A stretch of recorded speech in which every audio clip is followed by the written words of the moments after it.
Moin Sie Leichtmatrosen, ich bin wer Miss Solhey und herzlich willkommen zu einem neuen Plattdeutsch für Anfänger.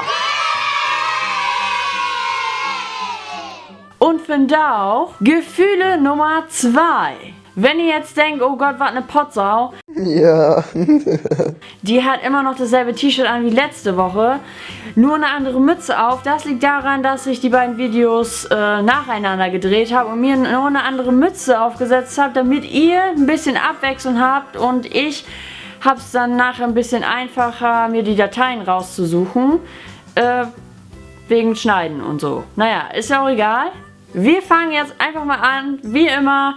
Ja, wenn ihr nicht wisst, wie ich anfange, dann müsst ihr euch den ersten Teil von diesem Teil angucken. Da wird euch nämlich erklärt, wie das alles funktioniert. Und ich würde sagen, los!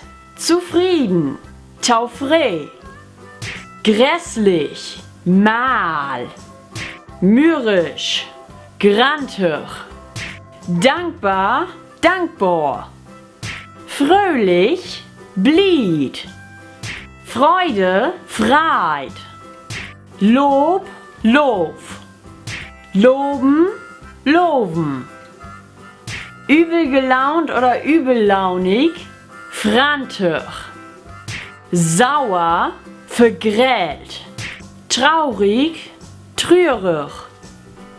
Ihr könnt ja nun bestimmt denken, was kommt. Der Video ist nun leider virtuierend und ja, wenn euch das Video gefallen hat, dann gebt einen Daumen nach oben. Hier oben kommt ihr jetzt zum letzten Video und da zum vorletzten Video. Und wir sehen uns Anneweke Mitweg oder Sautedach wäre. Also ich würde sagen eher der Sautedach, weil von da ist ja ein Mitweg. Und dann kommt ja Sautedach und dann kommt wer Mitweg und dann kommt wer Sautedach und dann kommt wer Mitweg. Ja, genau. Tschüss.